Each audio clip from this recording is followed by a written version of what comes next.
உங்களுக்கான இன்றைய வாக்குத்தத்தம். நீ அவர் வாக்கை நன்றாய் கேட்டு நான் சொல்வதையெல்லாம் செய்வாயாகில் நான் உன் சத்துருக்களுக்கு சத்துருவாயும் உன் விரோதிகளுக்கு விரோதியாயும் இருப்பேன். என் தூதனானவர் உனக்கு முன் சென்று எமோரியரும் ஏத்தியரும் பெரிசியரும் கானானியரும் ஏவியரும் எபூசியரும் இருக்கிற இடத்துக்கு உன்னை நடத்தி கொண்டு போவார். அவர்களை நான் அதம் பண்ணுவேன்.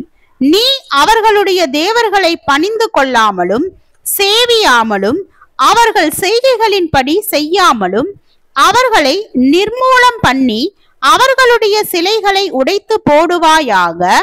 உங்கள் தேவனாகிய கர்த்தரையே சேவிக்க கடவீர்கள். அவர் உன் அப்பத்தையும் உன் தண்ணீரையும் ஆசீர்வதிப்பார். வியாதியை உன்னிலிருந்து விலக்குவேன்.